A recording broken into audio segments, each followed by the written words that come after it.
morning, I'm Keisha Butts with a CTV News update. COVID-19 restrictions are easing in Prince George's. The county moves to a full Phase 2 reopening on Monday. Patricia Vallone has more. I'm here outside of Calverton Shopping Center, one of numerous retail locations that will be opening up on Monday, June 29th as part of Prince George's County's Phase 2 reopening. Safeguards must be in place for retail stores, barber shops, and hair services, as well as nail salons. Restaurants can have outdoor and indoor seating at 50% capacity, and outdoor pools and houses of worship can open at 25% capacity. Childcare will expand for essential workers and those returning to work. I think it's early. That's my thoughts. I was expecting it though, and if people follow the rules and continue to social distance and wear their masks and make their circle of friends very small. I think it's about time. I think it's a good call to get these gyms and things back up and open. Any fears? No, I feel like everyone is, the establishments are really taking all the precautions necessary and seems to be working well. Now, automated car washes can also reopen, but customers must remain in their cars. From Calverton Shopping Center, I'm Patricia Vallone, CTV News. After weeks of protests following the police killing of George Floyd, a police reform bill passes on Capitol Hill. It was adopted by the House last night in a 236 to 181 vote, with 3 Republicans joining Democrats to approve the measure. It would ban chokeholds and no-knock warrants and create a national police misconduct registry. The bill faces an uphill battle in the Senate.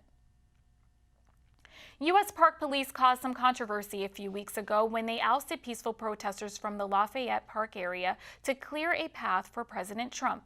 Now that action has apparently frayed relations. Some lawmakers from Northern Virginia say the mutual aid agreement with Park Police should be terminated and the agency cannot be trusted. Meantime, the Council of Governments is planning to review the agreement, which governs relations between local police departments. County Council member at large Mel Franklin has an ambitious plan to increase public investment in Black-owned businesses. Byron Scott has our story. County Council member at large Mel Franklin has proposed a plan that would increase spending of public dollars with Black-owned businesses. The idea is to help remedy past discrimination. Franklin announced his plan at a teletown hall meeting last night that included members of council, business, and civic leaders. According to Franklin, of the more than $2 billion in public money that the county spent from 2010 to 2018, less than 14% was spent with Black-owned businesses. He's calling for a Black Lives Matter, Black Business Spending Pledge.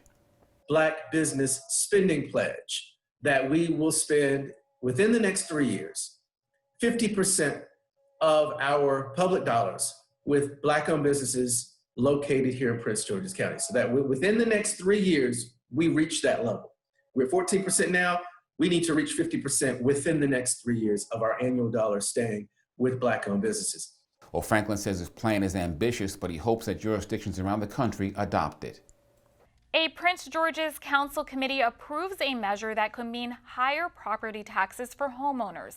Despite complaints that residents weren't properly notified and that a pandemic is not the time for an increase, the proposal would alter how homes are assessed. Critics say the measure, which would go on the November ballot, has confusing wordage. The bill was introduced by Council member Derek Davis. It goes to a full council for a final vote on July 21st. State workers in Maryland could face pay cuts, layoffs, and rising insurance hikes due to the economic impact of the pandemic. Maryland Matters is reporting a document from the Department of Budget and Management lays out a series of proposals aimed at state workers. Union leaders are calling the cuts draconian and say they weren't given enough time to respond to the proposals. A spokesperson for the Hogan administration says the governor is working hard to avoid layoffs. The 3-member Board of Public Works is expected to vote on a round of spending cuts at its next meeting on Wednesday, the first day of the new fiscal year. As we reported earlier this week, some state lawmakers are calling for improved vote-by-mail options for the fall elections. State Senator Paul Pinsky, along with Senate President Bill Ferguson, sent a 6-page letter to the Board of Elections and the governor recommending changes. They want primarily vote-by-mail options and an expansion of ballot drop boxes and in-person voting sites. We think there has to be more transparency. We think the State Board of Elections has to have a timeline that's public, so everyone can see it as to when they should get their ballots, when the vendor's going to mail them out. We think that the announcement of the results has to be done in a systematic way. Obviously, it's complicated. When you have a lot of mail-in ballots and provisional ballots, you might not know on election night. Again, we suggest additional walk-up sites on election day. And there were 4 or 5 other recommendations we proposed. Meantime, some Senate Republicans are opposing vote-by-mail options. Police arrest a 22-year-old man for a fatal shooting in Landover. The suspect is Ricardo Figueroa. Police say he shot Maurice Magruder during a fight on Tuesday afternoon. Figueroa is charged with 1st and 2nd-degree murder. Artists unite at the Laurel Regional Hospital to showcase their respect for healthcare workers during the pandemic. The Cafe Steel Band performed several songs, and local painters created a thank you sign for doctors and nurses. The county's Arts Council is hosting pop-up appreciation events across Prince George's. I think the folks that are in this hospital are truly unsung heroes. They show up every day taking care of some of the sickest and most vulnerable in our community. It's just nice to know that they're being appreciated for the hard work that they put in day in and every night.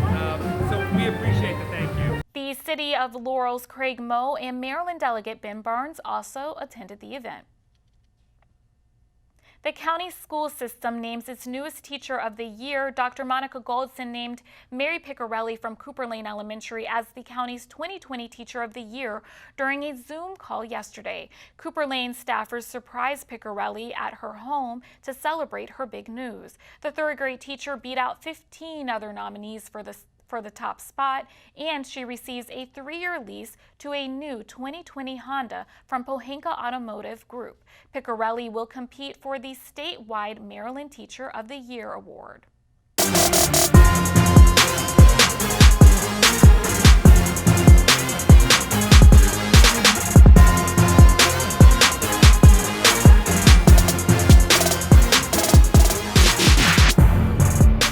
Hi everybody, welcome to this CTV Sports Report. Tonight we are talking soccer. Major pro leagues are returning to the United States this weekend as the NWSL kicks off the Challenge Cup. Members of the Washington Spirit talked about their team's depth and how that will help them to try to be successful in Utah. The real key is to not have best players, is to have a lot of really good players. And if we could make sure where the spectrum of ability from the top to the bottom is not so broad, then we're making substitution changes and tactical changes. There's not a drop-off, which is, I think, going to be a huge factor in Utah when teams can continue at their level of play, even when they're replacing players. Because I don't think any squad out there is going to play with the same 11 in all 4 matches. We have only had a short time together, and already you can see the talent and potential of this team. I'm really excited to see us play against a different opponent. I know this season looks a lot different than what we were anticipating, but this team's tough and they're resilient, and I'm excited to see what we can produce in Utah. We're really talented all across the board in this team, on midfield especially, but I think we all just push each other every day on the field, and it creates a great competitive environment that helps us all grow and get better, and especially in a format like this for this tournament where our depth is going to be really important. I think it's going to be an advantage for us having so many talented players. Personally, well, I want to win it. I think that's a team goal. I think that's what's on everyone's minds. I think that if individually we do what we need to and take care of what our own roles are, then collectively we'll be really successful and get the results we want. And that is your CTV Sports Report. For the latest information on COVID-19 in Maryland, visit the State Health Department website. That's health.maryland.gov. Again, health.maryland.gov. Click the link to the COVID-19 information portal. There you'll find all the latest information about coronavirus. You'll find daily updates on cases and fatalities, answers to questions